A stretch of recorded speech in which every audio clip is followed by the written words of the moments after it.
وسلام علی عبادہ الذین اصطفیٰ خصوصاً علی سید الانبیاء علیہ التحیۃ والثناء اما بعد فاعوذ باللہ من الشیطان الرجیم بسم اللہ الرحمن الرحیم لقد کان لکم فی رسول اللہ اسوۃ حسنہ صدق اللہ مولانا العظیم وبلغنا رسولہ النبی الکریم الامین ونحن علی ذلک لمن الشاہدین والشاکرین والحمد للہ رب العالمین ان اللہ وملائکتہ یصلون علی النبی یا ایہا الذین آمنوا صلوا علیہ وسلموا تسلیما الصلاۃ والسلام علیک یا سیدی یا رسول اللہ وعلی آلک واصحابک یا سیدی یا حبیب اللہ الصلاۃ والسلام علیک یا شفیع المذنبین وعلی آلک واصحابک یا رحمۃ للعالمین۔ بعد از حمد و ثنا، آج جمعۃ المبارک کی اس نشست میں جس عنوان پر میں گزارشات آپ کے سامنے عرض کرنے لگا ہوں وہ یہ ہے سیرت النبی اور ہماری زندگی۔ اللہ کریم کلمات حقہ کو زبان پر جاری و ساری فرمائے اور ہمیں اپنی زندگیاں سرکار دو عالم صلی اللہ تعالیٰ علیہ وسلم کی سیرت کے سانچے میں ڈالنے کی توفیق عطا فرمائے۔ سرکار کی سیرت مبارکہ وہ عظیم الشان مینارہ نور ہے جس کے بارے میں خود رب العالمین ارشاد فرما رہا ہے لقد کان لکم فی رسول اللہ اسوۃ حسنہ، کہ سرکار کی زندگی میں تمہارے لیے بہترین نمونہ ہے۔ سرکار کی سیرت کب سے شروع ہوتی ہے؟ اس سلسلے میں بعض لوگوں کا خیال یہ ہے کہ جب سرکار نے نبوت کا اعلان فرمایا تو 40 سالہ عرصے کے بعد جا کر سرکار کی سیرت کا آغاز ہوتا ہے۔ یہ نقطہ نظر کوئی دل کو لگنے والی بات نہیں ہے، اور یہ نقطہ نظر مبنی پر حقیقت بھی نہیں ہے، اس لیے کہ اگر 40 سال کے بعد ہی سرکار کی سیرت شروع ہوتی ہے تو اس کا مطلب یہ ہوا کہ جو شخص 40 سال کی عمر کو پہنچ گیا اس کے لیے تو حضور کی زندگی نمونہ بن گئی، اور جو بندہ ابھی 40 سال سے کم عمر کا ہے وہ نوجوان اگر کہے کہ میرے لیے اسوہ حسنہ کیا ہے، میں کسے فالو کروں، تو اسے کیا یہ کہا جائے گا کہ ابھی تم 40 سال کے نہیں ہوئے، جب 40 سال کے ہو جاؤ گے تو پھر تمہارے لیے نمونہ موجود ہے، اس سے پہلے تمہارے لیے کوئی اسوہ حسنہ نہیں۔ اس لیے یہ سمجھنا کہ اعلان نبوت کے بعد سرکار کی سیرت کا دور شروع ہوتا ہے، یہ تصور حقیقت پر مبنی نہیں ہے۔ حقیقت تو یہ ہے کہ سرکار دو عالم صلی اللہ تعالیٰ علیہ وسلم جب دنیا میں تشریف لائے اس سے بھی پہلے سرکار کی سیرت شروع ہو چکی تھی۔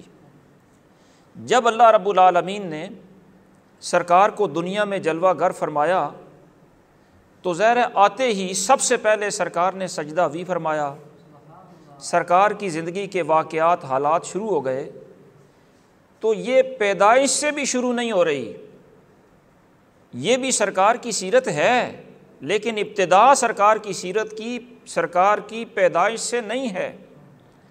سرکار کی سیرت طیبہ تو وہ ہے کہ جب اللہ رب العالمین نے حضور کے نور مبارک کو تخلیق فرمایا تو نبی سرکار تب ہی تھے، اور اس وقت سے سرکار دو عالم صلی اللہ تعالیٰ علیہ وسلم کی سیرت طیبہ کا آغاز ہوا۔ یہی وجہ ہے کہ جتنے بھی علماء نے سرکار کی سیرت لکھی ہے انہوں نے سیرت نبوی کا آغاز سرکار کی ولادت سے نہیں کیا، بلکہ انہوں نے سرکار کی سیرت کا آغاز تخلیق نور محمدی سے کیا ہے۔ وہ سرکار کی سیرت ہی ہے کہ عالم ارواح میں انبیاء کے جلسے سے سرکار کی نبوت کا عہد و پیمان لیا جا رہا ہے۔ وہ بھی سرکار ہی کی سیرت ہے کہ حضرت آدم علیہ السلام کی پشت مبارک میں سرکار کا نور رکھا گیا، جس کی شعائیں آپ کی پیشانی سے ظاہر ہو رہی ہیں، اور آپ سرکار کے نور کو دیکھنے کے متمنی ہوئے تو انگوٹھوں کے ناخنوں سے اس نور کی شعائیں نکلیں جنہیں محبت سے چوم کر وہ آنکھوں سے لگاتے ہیں۔ پھر حضرت آدم علیہ السلام سے حضرت شیس علیہ السلام کی طرف نور مصطفیٰ کیسے منتقل ہوا، آپ سے حضرت ابراہیم علیہ السلام تک کیسے پہنچا، حضرت اسماعیل علیہ السلام سے ہوتا ہوا حضرت عبد المطلب اور حضرت عبداللہ تک کیسے پہنچا، رحم مادر میں کیسے منتقل ہوا، یہ سارے کے سارے ابواب سرکار کی سیرت ہی کے باب ہیں، اور سارے حالات علماء سیرت نے نقل فرمائے ہیں۔ تو ہمارے محبوب علیہ السلام کی سیرت نہ تو 40 سالہ عرصہ حیات مکمل ہونے کے بعد شروع ہوتی ہے اور نہ ہی ولادت سے شروع ہوتی ہے، بلکہ آسان لفظوں میں یوں کہہ لیں کہ جب سے اس کائنات کا نقطہ آغاز ہوا اس وقت سے سرکار کی سیرت شروع ہے، اور یہ کب تک رہے گی؟ ظاہر ہے سرکار کی سیرت کی انتہا کیا ہے؟ آغاز تو وہ ہے، انتہا کیا ہے؟ سرکار کی سیرت طیبہ دنیا سے چلے جانے کے بعد ختم بھی نہیں ہوتی، بلکہ دنیا جب ساری ختم ہو جائے گی، ہم میدان محشر میں ہوں گے، اس وقت بھی سرکار کہیں پل صراط پر، کہیں رب کے حضور سجدہ ریزیاں کرتے ہوئے، امت کی سفارش کرتے ہوئے، گناہگاروں کو جہنم سے نکالتے ہوئے آپ کو ملیں گے۔ یہ بھی تو سرکاری کی سیرت ہے۔ اور پھر جنت میں اہل جنت کی قیادت اور سرداری کرتے ہوئے ملیں گے، لوائے حمد سرکار کے پاس ہوگا۔ یہ سارے حالات و واقعات بھی سرکاری کی سیرت کے ہیں۔ تو ابتدا اس وقت سے ہے جب تک کائنات کا نقطہ آغاز ہوا، اور انتہا وہاں تک ہے جہاں اللہ نے انتہا پیدا ہی نہیں فرمائی ہے۔ ساری کائنات حضور سید عالم صلی اللہ تعالیٰ علیہ وسلم کی سیرت کے سائے میں ہے۔ قرآن مجید فرقان حمید ارشاد فرماتا ہے کہ تمہارے لیے حضور کی سیرت کامل نمونہ ہے، کامل نمونہ ہے۔ حضور کی سیرت کے ہوتے ہوئے کسی اور طرف دیکھنے کی تمہیں ضرورت ہی نہیں ہے، اور حضور کی ساری زندگی وہ زندگی ہے، زندگی کا ہر لمحہ ایسا پاکیزہ ہے، ہر لمحہ اتنا صاف ستھرا اور اتنا حسین ہے کہ مالک کریم ارشاد فرماتا ہے لعمرک، اے محبوب تیری زندگی کے ہر لمحے کی قسم ہے، ہر لمحے کی قسم۔ اور کائنات میں صرف سرکاری کی زندگی یہ ہے کہ جس زندگی کے ہر لمحے کی قسم رب العالمین ارشاد فرما رہا ہے، کامل نمونہ ہے ہمارے لیے سرکار کی سیرت طیبہ۔ دیکھنا یہ ہے کہ سرکار کی سیرت ہے کیا اور ہم کس ڈگر پر جا رہے ہیں۔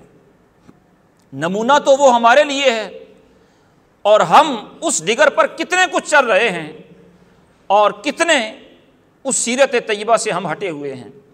یہ ویسے تو ایک لامحدود پہلوؤں کا احاطہ کیے ہوئے مضمون ہے، لیکن میں صرف چند موٹی موٹی باتیں آپ کے سامنے عرض کرنے لگا ہوں کہ حضور کی سیرت کیا ہے اور ہماری زندگی کس طرح چل رہی ہے۔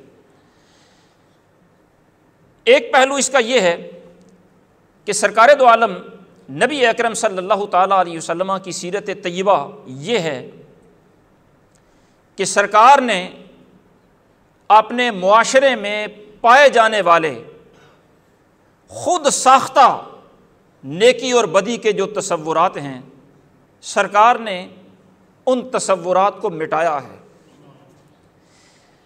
جو حقیقت میں برائی ہے معاشرہ اسے نیکی سمجھ کر کر رہا ہے۔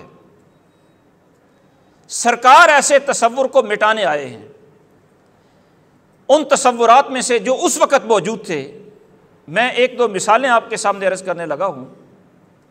ایک تصور یہ تھا کہ بیت اللہ شریف کا طواف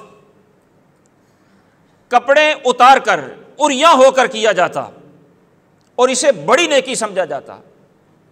وہ لوگ یہ سمجھتے کہ یہ لباس جو عام حالات کے اندر ہم پہنتے ہیں، اسی لباس کے اندر ہم گناہ بھی کرتے ہیں، جرائم بھی کرتے ہیں، تو خانہ خدا میں یہ لباس اس قابل نہیں کہ ہم اسے پہن کر طواف کریں، اس لیے وہ لباس اتار کر بڑی نیکی سمجھتے ہوئے طواف کیا کرتے۔ اسی طرح ایک تصور یہ بھی تھا کہ جب احرام باندھ لیا تو اب احرام باندھنے کے بعد ارادہ یہ ہے کہ اللہ کے گھر میں جائیں گے، یہ نیکی کا لباس ہے، تقوی کا لباس ہے، اللہ کے گھر کے لیے احرام باندھا ہے، اب اپنے گھر میں ہم داخل نہیں ہو سکتے حالت احرام میں۔ یہ ایک تصور تھا، اسے گناہ سمجھا جاتا تھا احرام کی حالت میں اپنے گھر کے اندر داخلے کو۔ اگر کسی نے داخل ہونا ہی ہے تو دیوار توڑ کر چھت پھیلانگ کر وہ داخل ہوتا تھا۔ یہ نیکی اور بدی کے تصورات تھے۔ سرکار دو عالم صلی اللہ تعالیٰ علیہ وسلم نے یہ تصورات مٹا دیے، خود ساختہ تصورات تھے۔ سرکار نے یہ ارشاد فرمایا کہ جسم کا پردہ کرنا نیکی ہے، جسم کو عریاں کرنا نیکی نہیں ہے، اور اپنے گھر اللہ نے تمہاری سہولت کے لیے تمہیں دیے ہیں، جس طرح عام حالات کے اندر داخل ہو سکتے ہو حالت احرام میں بھی داخل ہو سکتے ہو۔ خود ساختہ تصورات کو سرکار نے مٹایا۔ آج ہماری زندگی سرکار کی سیرت سے کسب فیض کیسے کر سکتی ہے؟ ہمارے معاشرے میں بھی کچھ ایسے تصورات ہیں جو حقیقت میں گناہ ہیں، لیکن لوگ انہیں نیکی سمجھ کر کر رہے ہیں، اور کافی سارے ایسے تصورات ہیں جو شریعت کی نظر میں گناہ ہیں، لوگ نیکی سمجھ کر کرتے ہیں۔ مثال کے طور پر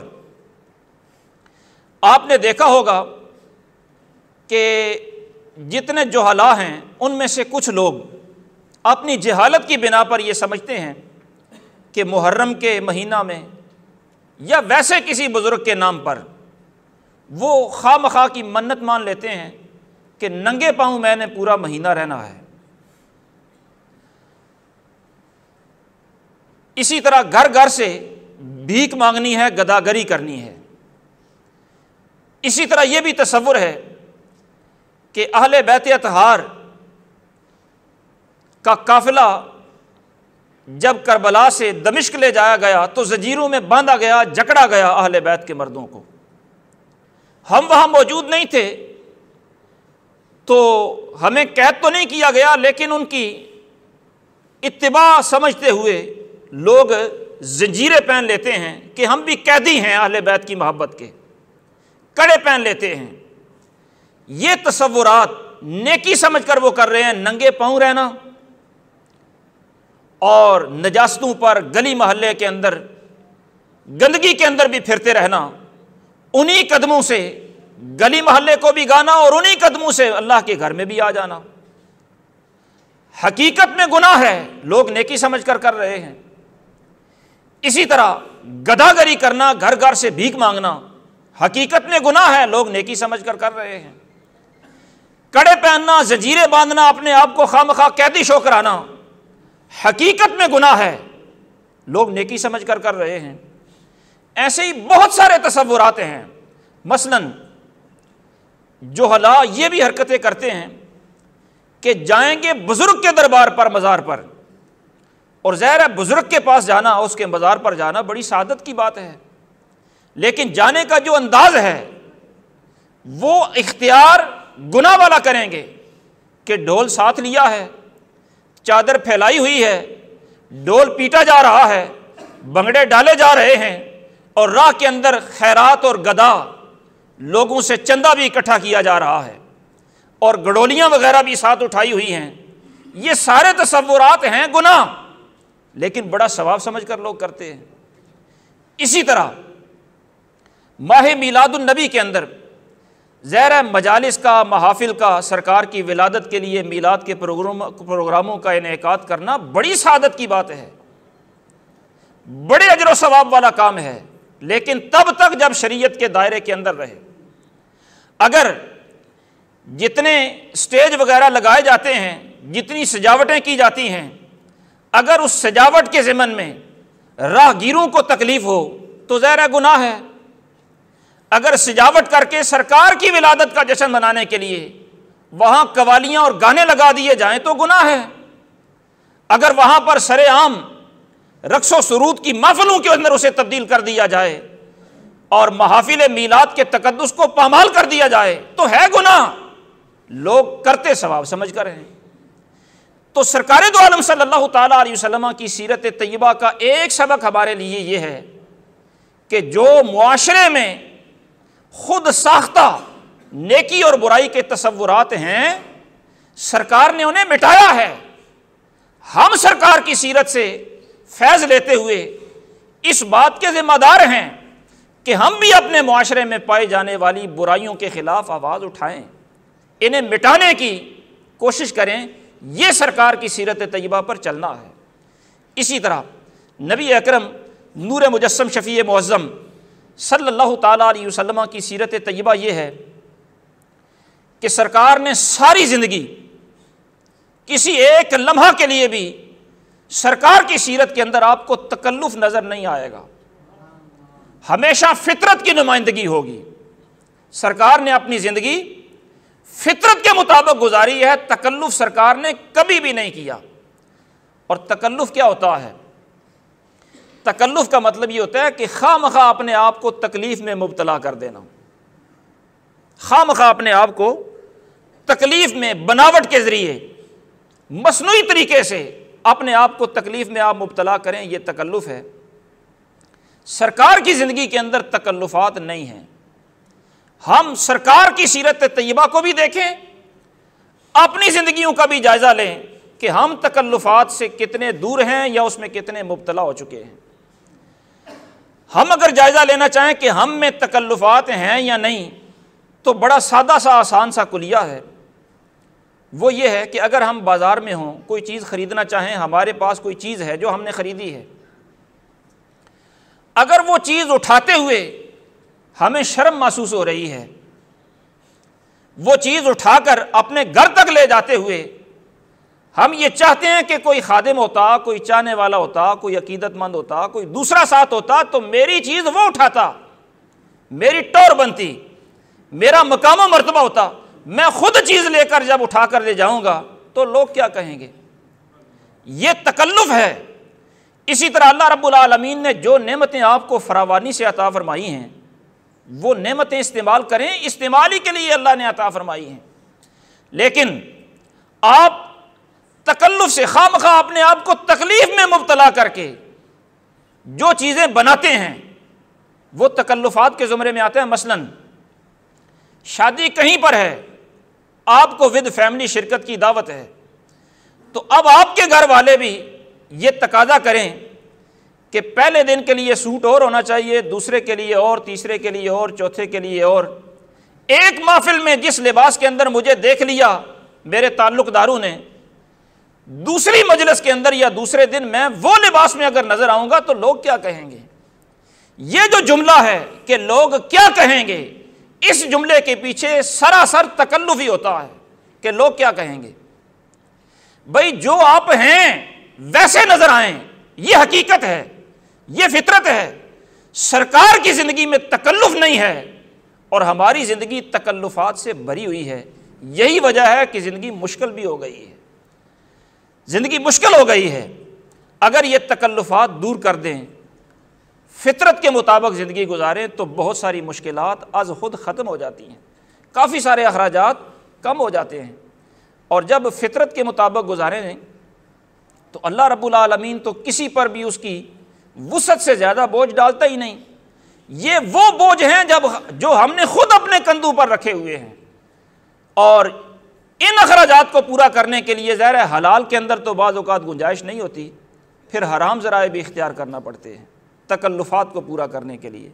تو سرکار کی سیرت ہمارے لیے اسوہ کامل ہے، اس کے اندر ہمارے لیے سبق یہ ہے کہ سرکار نے تکلفات نہیں فرمائے، آپ بھی تکلفات سے پاک ہو جائیں۔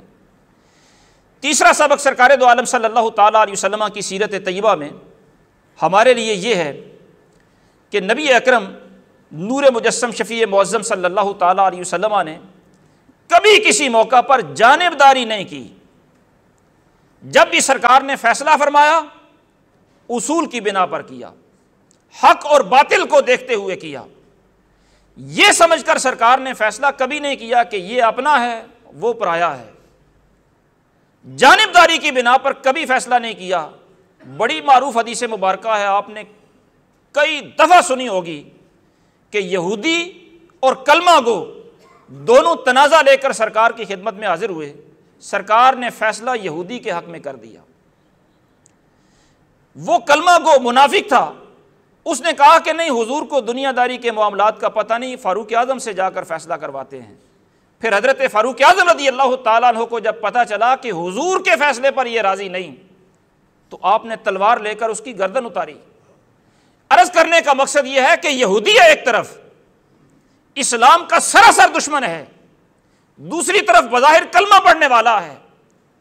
اگر جانبداری کی جاتی تو فیصلہ یہودی کے خلاف آنا چاہیے تھا، لیکن سرکار نے کبھی بھی جانبداری نہیں فرمائی۔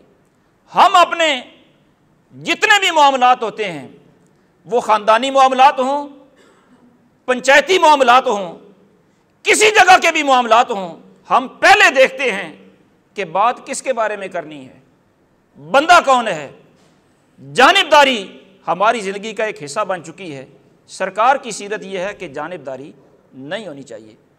پھر نبی اکرم نور مجسم شفیع معظم صلی اللہ تعالیٰ علیہ وسلم کی سیرت طیبہ یہ ہے کہ سرکار کا تعارف اعلان نبوت سے پہلے بھی سرکار کا تعارف، اور اعلان نبوت کے بعد بھی سرکار کا تعارف ہر عام و خاص کے سامنے یہ ہے کہ سرکار صادق بھی ہیں، سرکار امین بھی ہیں۔ ہر عام و خاص جانتا ہے کہ حضور صادق بھی ہیں، حضور امین بھی ہیں۔ یہ سرکار کی سیرت ہے۔ ہم میں سے ہر بندہ اپنے سینے میں جھانک لے اور اپنے نامہ اعمال کو پڑھ لے کہ میں کتنا کچھ سچا ہوں اور میں کتنا کچھ امین ہوں۔ بلکہ مقام افسوس تو یہ ہے کہ معاشرتی انحطاط تو اپنی جگہ پر اور ہماری شخصی اور انفرادی خامیاں اپنی جگہ پر، ہمیں سرکاری طور پر صادق اور امین سے دور کرنے کی کوششیں ہو رہی ہیں۔ پہلے ہمارے ملک میں یہ قانون تھا کہ جو اسمبلی میں جائیں ان کے لیے صادق اور امین ہونا ضروری ہے۔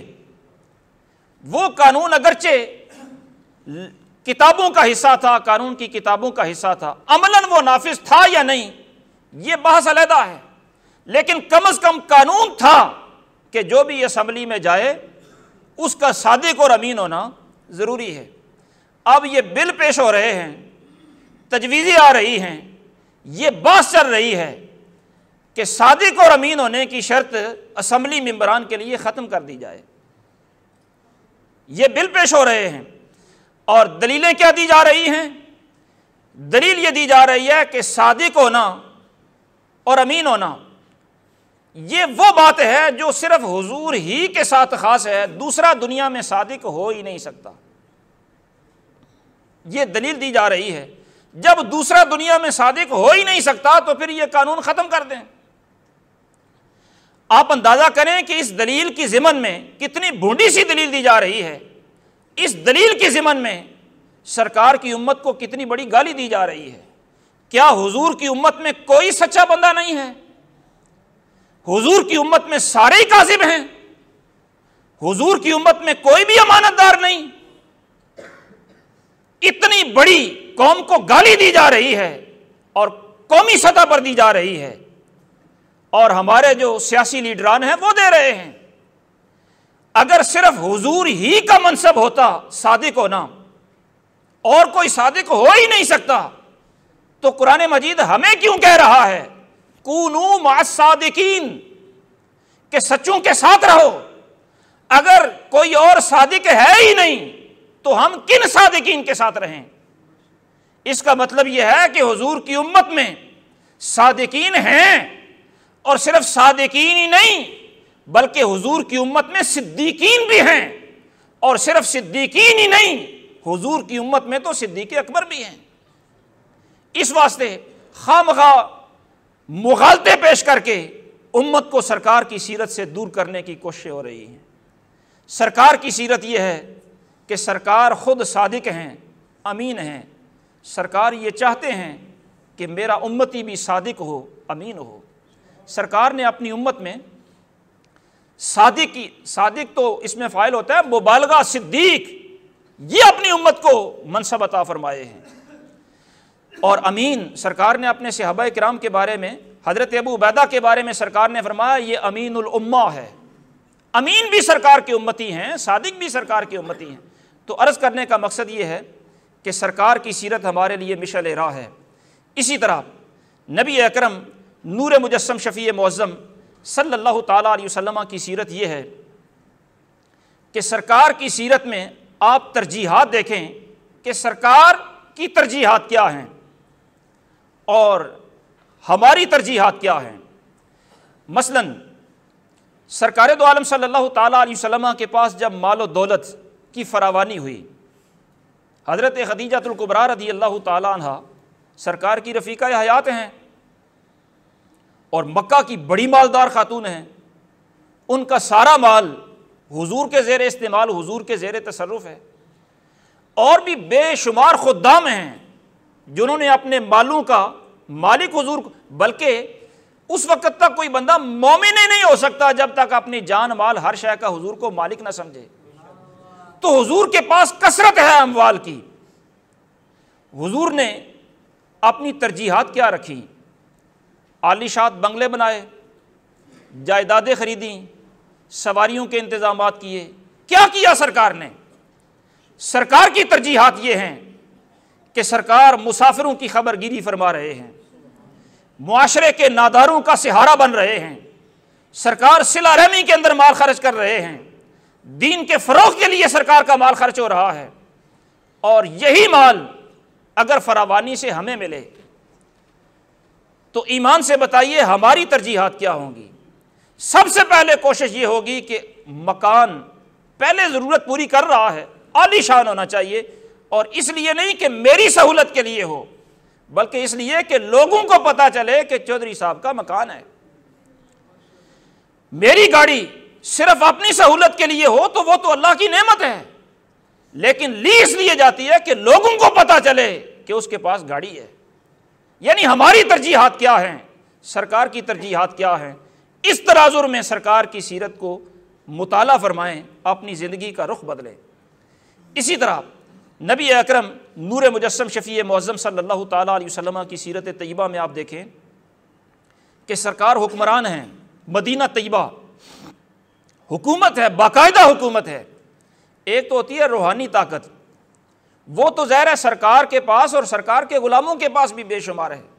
روحانی طاقت اپنی جگہ پر، یہ جو ظاہری حکومت، ظاہری طاقت، ظاہری منصب ہوتا ہے، ظاہر مدینہ طیبہ کے سربراہ ہیں، اسلامی سلطنت کے حکمران ہیں، اور اپنے دشمنوں پر غلبہ پا لیتے ہیں۔ دشمن گرفتار ہیں، مغلوب ہیں اور سزا کے منتظر ہیں۔ سرکار دو عالم صلی اللہ تعالیٰ علیہ وسلم کا طرز عمل کیا ہے کہ سرکار اپنی طاقت کا کیسے استعمال کرتے ہیں؟ سرکار اپنے دشمنوں کو معاف کر دیتے ہیں۔ اور ہمارے ہاں کیا ہے؟ اگر ہمیں طاقت ملے، ہمیں اگر طاقت ملے تو ہم اپنے مخالفین کے ساتھ کیا کریں؟ ظاہر ہے جو بڑے ہیں جنہیں طاقت ملتی ہے ان کا تماشا آپ روزانہ ٹی ویوں پر دیکھتے ہیں کہ انہیں ملی، انہیں جیلوں میں ڈال دیا، انہیں ملی، ان پر مقدمات بنا دیے۔ یہ تو بڑے لوگوں کی سٹوریاں ہیں۔